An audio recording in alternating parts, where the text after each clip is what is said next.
Alors comme ça, tu viens sur ma chaîne secondaire sans t'abonner. Non mais attends, je viens de voir que t'as même pas liké la vidéo. Ça, c'est vraiment méchant. Mais t'as de la chance, pour cette fois-ci, je te laisse passer. Mais c'est la dernière fois, hein. Allez, bonne vidéo. Internet est mort.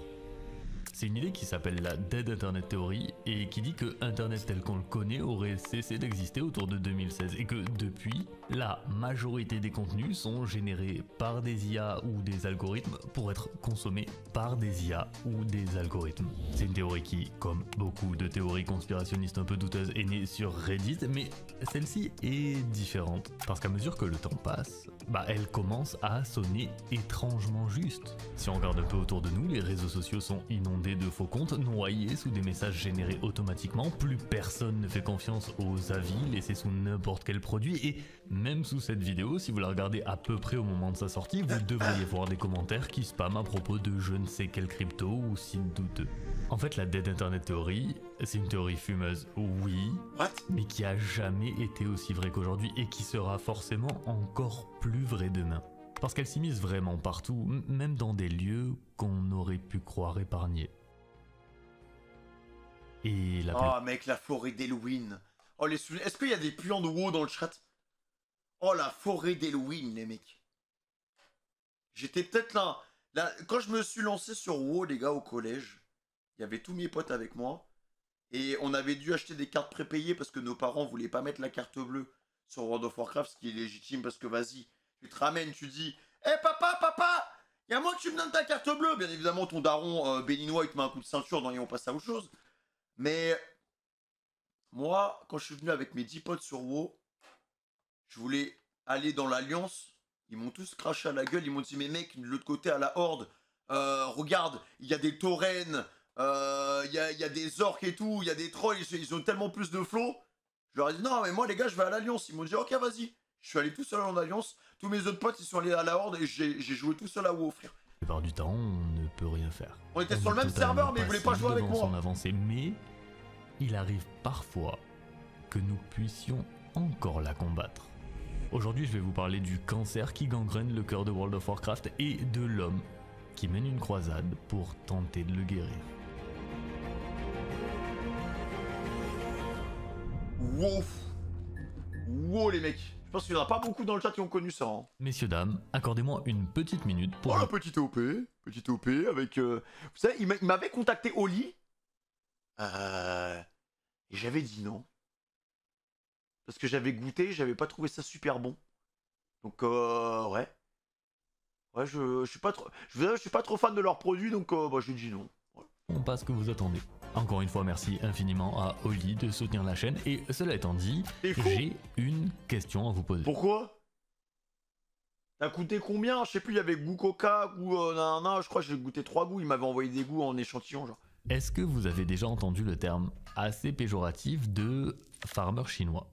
Un farmer chinois, c'est utilisé pour qualifier des personnes, souvent issues de pays en développement, qui passent des heures à accumuler des ressources en jeu pour les revendre contre de l'argent. Et c'est un phénomène bien réel, mais qu'il était surtout entre 2000 et 2010. Aujourd'hui, plus du tout. Plus du tout, mais pas parce que les conditions économiques ont évolué ou que la demande des acheteurs a baissé, non. Mais parce qu'aujourd'hui, les farmers humains ont été remplacés par des robots. Des bots. Des bots. Qu'on appelle comme ça. Comme sur Dofus, les gars. Pour visualiser la chose, mais qui honnêtement tient plus de la ligne de code opérée sur un smartphone quelque part en Inde que d'une super intelligence artificielle prête à dominer le monde. C'est juste des petits programmes qui ont envahi pratiquement tous les jeux où il est possible d'échanger du temps de jeu contre de l'argent. Mais le plus souvent, ils sont présents dans des jeux free-to-play, des jeux gratuits, pour que si le bot se fait bannir, le créateur perde le moins d'argent possible. Techniquement, un jeu comme World of Warcraft, un jeu qu'il faut non seulement acheter, mais pour lequel il faut aussi payer un abonnement mensuel, ça devrait normalement faire fuir ça devrait freiner tout le monde qui a envie de botter. Ces extensions, les gars, en vrai, ça coûte un billet, wow, hein. Mais c'est pas le cas. Ça a jamais été le cas en fait. Un des tout premiers bots qui a fait parler de lui s'appelle WoGlider. WoW Glider, c'est un bot qui apparaît autour de 2008 et ce qu'il permet, c'est d'automatiser à peu près toutes les tâches fastidieuses du jeu. La pêche, les métiers de récolte ou le grinding, c'est-à-dire le fait de tuer des monstres en boucle pour, par exemple, monter en niveau. Là où les problèmes commencent, c'est que pour contrer cette menace, Blizzard a conçu un système de détection qui s'appelle le Warden. L'idée du Warden, c'est que dès que Blizzard repère un comportement suspect, il y a un logiciel qui va se télécharger en fond et scanner la mémoire vive de l'ordinateur afin de détecter des schémas inhabituels. Et le problème, donc à tout moment tu peux te prendre une balle perdue quoi. c'est pas que le Warden était inefficace, en fait non, c'est l'inverse. Le Warden était trop efficace, mais aussi trop invasif. Il a été contraint d'évoluer pour respecter les réglementations sur la vie privée et ça a offert une ouverture immense aux créateurs de bots et particulièrement aux créateurs de WoW Glider.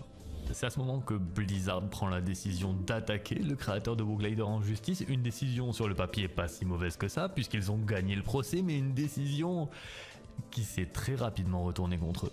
Pourquoi ? Parce qu'après le procès, le créateur de WoW Glider s'est dit « Ah ouais, je peux pas vendre mes petits bots moi ? Ok, bah très bien, je ne vais pas les vendre alors. » Et il a libéré le code source de WoW Glider dans la nature. Il oui, d'accord, ok, ouais, le gars il s'est dit vas-y on va les couler hein. Posté gratuitement sur tous les forums possibles. Résultat, avant le procès, on estime qu'il y a environ 20 000 utilisateurs de WoW Glider. Après le procès, le comportement bien destructeur les gars hein. On dépasse largement les 100 000. Et depuis, le botting n'a fait que s'intensifier.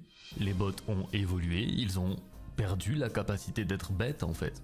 Passant de simples scripts automatisant des actions basiques à des programmes méga sophistiqués qui intègrent des algorithmes d'IA qui ne se contentent plus de répéter mécaniquement des tâches en boucle. Après les mecs qui sont capables de farmer, de faire des métiers, d'arriver jusqu'au dernier boss, genre... peuvent s'adapter à leur environnement, fuir en cas d'attaque, répondre à des messages pour simuler un comportement humain ou varier leurs itinéraires pour éviter de paraître suspect. Il y a même certains bots qui vont carrément jouer des animations inutiles, des émotes comme s'asseoir ou saluer pour renforcer l'illusion qu'ils sont contrôlés par un joueur. N'importe quoi. Et si vous vous demandez pourquoi mettre autant d'efforts dans la création et l'entretien de ces petits robots ? La raison est très simple. Money. C'est incroyablement lucratif. On a l'exemple d'un botteur suédois dont l'identité est inconnue mais qu'on va appeler Liam parce qu'il risque de revenir dans cette histoire. Liam, avec seulement 6 bots, il génère plus de 2000 $.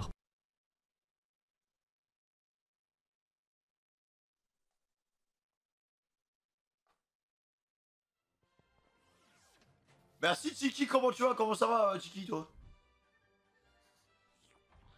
Bon, alors déjà il y en a qui vont changer de métier, hein. Voilà. Il y en a qui vont dire bon bah Femi je t'adore, bonne nuit mais j'ai des choses à faire. Ah mais c'est vrai, demain je dois me lever plus tôt. Non, tu vas les botter, hein, tu vas rester ici. Par mois, c'est grâce à moi que tu sais que tu peux faire ça, ne le faites pas ça, hein, pitié. Hein. Ça nique les MMO, ne faites pas ça, pitié. Pensez aux vrais gamers comme moi qui jouent. Plus de 300 $ par bot par mois. Autant vous dire qu'en augmentant le nombre de bots actifs, on parle de revenus qui peuvent très rapidement atteindre des sommes vraiment solides. Et tant qu'on vivra dans ce monde un peu absurde dans lequel la monnaie virtuelle d'un jeu vidéo a plus de valeur que la monnaie bien réelle de certains pays, et les bots vont continuer d'exister. Parce que la triste réalité, c'est que Blizzard est engagé dans un jeu du chat et de la souris, mais un jeu où le chat est de plus en plus limité par des contraintes légales et techniques, tandis que la souris, elle, devient chaque jour qui passe plus rapide, plus intelligente, plus insaisissable. Et c'est une réalité qui a très largement empiré avec l'apparition récente d'une toute nouvelle façon de jouer à World of Warcraft, les serveurs hardcore. World of Warcraft hardcore, c'est mon mode de jeu préféré à l'intérieur de mon jeu vidéo. Ou hardcore en gros les gars, c'est tu meurs, c'est fini, voilà. Préféré. Le concept est très simple. C'est WoW classique, donc World of Warcraft dans sa version de base sortie en 2004, mais avec une seule vie, une mort et tout est fini. Votre personnage est supprimé, votre progression anéantie et tous vos efforts réduits à néant. Et certains vont vous dire que le mode hardcore c'est facile, qu'il suffit d'être un minimum attentif, qu'il n'y a pas de vraie difficulté dans WoW classique, et ces gens-là sont des menteurs. Mon tout dernier personnage est mort d'ascenseur, quand même. Alors oui, je vous l'accorde, avec les c'est bugs peut-être pas et le défi le plus impossible de l'histoire du jeu vidéo, mais c'est sans conteste une des expériences les plus impitoyables. Chaque décision compte, chaque combat peut être le dernier et chaque erreur se paie au prix fort. Alors forcément, dans un monde où la mort est permanente, l'or devient une ressource plus précieuse que jamais. L'or, c'est la clé pour survivre. Il permet de s'équiper. Après, comment tu fais en tant que bot? Ah ouais, mais en vrai, à mon avis, tu farmes pas l'XP du coup. Tu farmes les ressources. Et en fait, tu te poses sur un marché et tu fais que vendre, tu fais que vendre, tu fais que vendre, tu fais que vendre en fait. Et correctement, d'acheter des consommables cruciaux, de réparer ses Ouais, objets c'est en ça, en urgence. C'est un mode de jeu dans lequel chaque petite pièce d'or peut faire la différence entre la vie et la mort. Et sachant que tout ce qui est convoité atteint automatiquement des sommets Oh là inégalés là sur l'autel là. des ventes, bah la valeur de l'or, elle, explose. Pour vous donner un ordre d'idée, sur un serveur retail, c'est-à-dire le World of Warcraft actuel, le mode de jeu de base, 10 000 pièces d'or, ça coûte 40 centimes d'euros. Sur un serveur classique, pour 10 000 pièces d'or, on est plutôt sur du 5 Ah oui, quand même. euros. Maintenant, sur Ah un ouais, c'est serveur pas du tout la même hardcore, pour 10 000 pièces d'or, on est à 700 euros. Aïe aïe On aïe parle aïe de aïe. ce genre de différence. Et Ah ouais, d'accord. résultat, bah, la demande Oh, la dépasse différence. largement l'offre. Et ça, c'est une situation idéale pour les Ah opérateurs non, mais là, les bots, là, mon pote, de ça bots va y aller. qui Hein. continuent 700 de balles, les gars. s'enrichir encore et encore. Et face à cette situation, face à un Blizzard qui semble complètement avoir lâché l'affaire, il y a certains joueurs qui ont décidé de prendre les choses en main. Je vous présente MadSkillz HC. MadSkillz, ce n'est pas un joueur comme les autres. Là où presque tout le monde, moi le premier, se résigne à accepter la présence des bots et à faire sa petite vie en jeu comme s'il n'existait pas, Oh, lui, il va les massacrer, c'est sûr. lui, il les traque. Mais Voilà. vraiment, il est en croisade contre les bots. Incroyable. Sauf qu'il y a Le une mec, il est là pour niquer les business. chose qui joue contre lui, les règles du jeu. Parce que sur les serveurs hardcore, sur des serveurs où chaque mort est définitive, évidemment que le PVP, le joueur contre joueur, est désactivé. Et heureusement, ce serait juste pas jouable sinon, mais ça veut aussi dire que pour éliminer les parasites, MadSkillz est forcé d'utiliser une méthode interdite. Le griefing. Concrètement, le griefing, ce que ça veut dire, c'est qu'il exploite les mécaniques du jeu pour détourner des ennemis vers un joueur, en l'occurrence un bot, D'accord, il fout dans la merde, ah ouais. et les forcer dans un combat Ah, c'est vraiment une crapule en fait. perdu d'avance. Je vais pas rentrer dans les détails plus que ça, mais ça implique de jouer une classe comme le paladin, le voleur ou le chasseur, d'attirer un massif groupe d'ennemis près de la cible et d'utiliser la bubule, le feindre la mort ou la disparition pour s'évaporer du combat, et donc rediriger l'attention de tous ces monstres vers la cible. Et c'est une technique qui est réellement à double tranchant, déjà parce que vous avez de grandes chances que ça foire, donc de vous-même mourir, mais surtout parce que c'est complètement interdit. Aux yeux de Blizzard, du griefing, c'est du griefing, et ce, peu importe que la cible soit un joueur ou un bot. Autrement dit, MadSkillz fait le travail de Blizzard, Ah, je sais pas ce que les bots lui ont fait, mais il a la haine, hein. mais il le fait en toute illégalité et au risque d'être banni à tout instant. Je pense que vous commencez à comprendre l'idée, c'est un gars impliqué dans une bataille qui est très clairement perdue d'avance, et ça tout le monde le sait, lui-même le sait aussi d'ailleurs. Pour chaque bot qu'il élimine, c'est des dizaines d'autres qui prennent sa place. Mais est-ce que ça l'arrête? Absolument pas. Il les traque sans relâche. Chaque nouveau bot, c'est un nouveau défi, une nouvelle vidéo, et il continue, jour après jour, de purifier son serveur Le mec s'arrête pas, hein. jusqu'à Ouais, ce c'est le que Punisher, les gars, c'est ça. tout s'arrête brutalement. Ah, il va se faire ban, non? MadSkillz reçoit un message inattendu. Liam, le botteur suédois dont je vous parlais plus tôt, le contacte en lui disant « Écoute, on se Oh, connaît la rencontre des Antas. pas, mais j'ai quelque chose à te montrer. Quelque chose qui va pas te plaire du tout. » MadSkillz accepte, Liam lui stream son écran, il lui montre un Discord, et dans ce Discord, il y a toutes les informations personnelles de MadSkillz. Aïe aïe aïe, le monde est méchant, les mecs. En fait, c'est la mafia, hein. Ouais, c'est devenu la mafia, les mecs, hein. C'est. Vraiment tout. De ses anciens emails qu'il a lui-même Oh oubliés là jusqu'à là. ses contacts privés, en passant Oh par des merde. photos de sa maison, mais il y a surtout une prime sur sa tête. Le Une truc, c'est que prime des menaces de mort. Une prime. Mais c'est One Piece ou quoi, là? Comment ça, une prime? Le gars, juste, il fume des bottes. Une prime, genre, il est cherché par Adopi, genre. Il en a déjà reçu par le passé. Qu'est-ce que c'est que ce Mais bordel? celles-ci, elles sont différentes. Elles sont différentes déjà parce qu'elles ne lui sont pas adressées On le directement. croise dans la rue, Ce qui rend la genre, on situation là-bas. encore plus inquiétante, honnêtement, mais surtout le fait que ce serveur Discord n'est pas n'importe quel serveur Discord. C'est celui d'une organisation qu'on appelle la mafia taïwanaise. Ah, c'était sûr.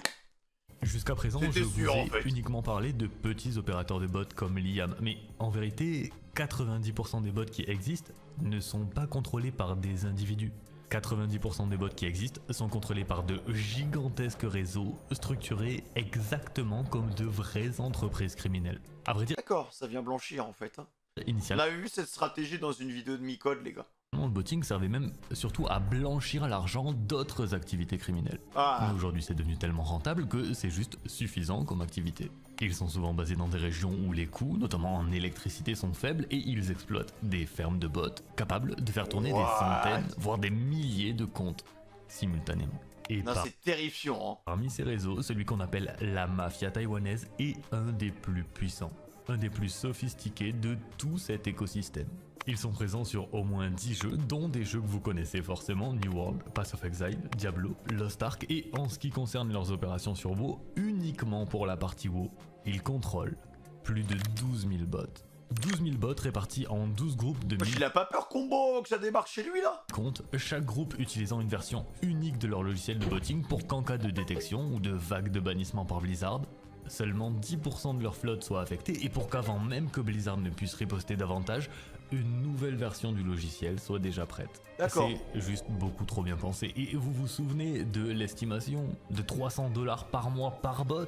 Bah avec 12 000 bots, les revenus générés par leurs activités uniquement sur la partie WoW sont estimés à plus de 3,6 millions de dollars par mois.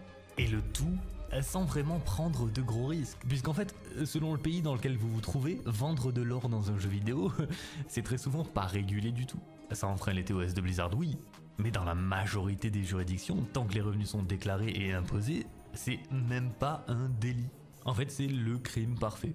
Il n'y a pas de transport de marchandises illégales, il n'y a pas de deal avec des criminels violents et les autorités en ont absolument rien à secouer. Le seul obstacle possible, c'est qu'un gars, dans un jeu vidéo, tue vos bots. Alors oui, quand une Ouais, ça leur fait perdre un peu de thunes quoi. organisation très probablement composée de gars plus que douteux et qui génère plus de 3 millions de dollars par mois vous menace de mort, vous savez qu'elle a les ressources nécessaires pour mettre ces menaces à exécution. Et même s'il y a 99% de chances que ce soit des paroles en l'air, le 1% qui reste, il est terrifiant. Mais les gars, le pauvre joueur là, qui voulait défendre son serveur en mode Gandalf, vous ne passerez pas, il a dû avoir un coup de chaud.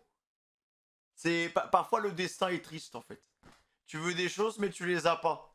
Le 1% qui reste, vous le prenez forcément. S'il va risquer sa vie ou Et pas. c'est ce qu'a fait Matt Skills. Bah ouais. Hey guys, so this will be my last video, Ah ouais d'accord, carrément il va arrêter sa chaîne YouTube les gars. and this might come as a shock for some of you. It was a shock to me as well, but the reason is fairly simple. C'est trop dur pour I lui. have received death threats multiple times. I received one 2 days ago. I received one this very morning. And I've been shared images from a Discord in Taiwan where my videos are being shared and very descriptive texts about wanting to kill me, wanting to cut off my fingers and feed my hands to my family and stuff, family On va pas prendre le risque. Hein. members and stuff like this. Very descriptive death threats, and we're not talking about getting killed in World of Warcraft. I don't want to be associated with any of this anymore. Personally, I'm not going to kill any bots. I will remove all of the videos on this channel. Ah I will not ouais. advocate killing them. I would not report them anymore. I don't want any part of Il it se heurtait à des forces qui étaient vraiment trop fortes en fait. whatsoever. Ah là là. Because I'm risking my life right now. So even though that I love this game and I've played it for all 20 years that it has been out in all versions, I still value my life Ah oui normal, bien sûr. and my family's life above this video game. So thank you guys for watching, and I will not be seeing you in the Bah, next one. lui il voulait juste terrasser du bot parce que ça niquait le truc en fait. Ça niquait l'économie, ça niquait tout. Mais là, ouais, je crois que les Taïwanais ils Les ont pas bots kiffé. Hein. ont gagné. Ils ont fait fuir le symbole de Ah, la l'OST. résistance. Mais c'est pas tout à fait fini pour autant. En fait, il y a une chose que la mafia taïwanaise avait vraiment pas anticipé. L'annonce de son départ, avec cette vidéo d'adieu, elle a eu un impact Peut-être que Blizzard s'est dit oh vas-y go, on va faire notre taf. bien au-delà de ce que quiconque aurait pu imaginer. Cette petite vidéo tout pleine de sincérité, tout pleine de frustration. Ça a touché des dizaines de milliers de joueurs. Bien plus que tout ce qu'il a pu produire avant ça, et ça a déclenché une véritable onde de choc. Merde! Du coup, tous les joueurs, ils vont commencer à fumer des bottes, en fait.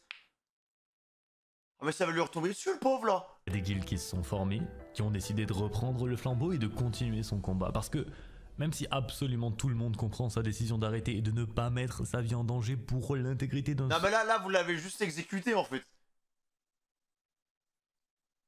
Là, vous l'avez juste abattu, là. simple jeu vidéo, bah sa croisade, elle continue. Donc après, c'est beau sur le papier, les gars, mais là, il a dû se faire fumer dans une camionnette blanche, frère. Coup sans lui. On a eu des nouvelles de lui depuis ou pas? Croisade désorganisée, c'est une croisade qui a perdu son leader et qui n'ira sans doute pas bien loin, mais une chose est sûre, c'est qu'ils ont échangé une personne qui les traquait contre des milliers. Moi, c'est à ce moment que j'ai commencé à écrire cette vidéo, pour faire écho au message d'un joueur qui ne pouvait plus le porter lui-même, et ça aurait probablement d'ailleurs dû finir sur ces mots-là, mais non. Il y a quelque chose qui s'est passé. Une petite notification, une petite vidéo. Yo, what up, boys? So, it has been a couple of days since I uploaded my presumably last video. And at the time, I wasn't lying. Because I had the worst 2 days of my life. It sounds like I'm overreacting. And I can understand why you guys would think that, because you don't have access to all of the information. It was not a death threat that I received, as I said. It was the one that I didn't receive. And these guys are printing money. That's why I got scared.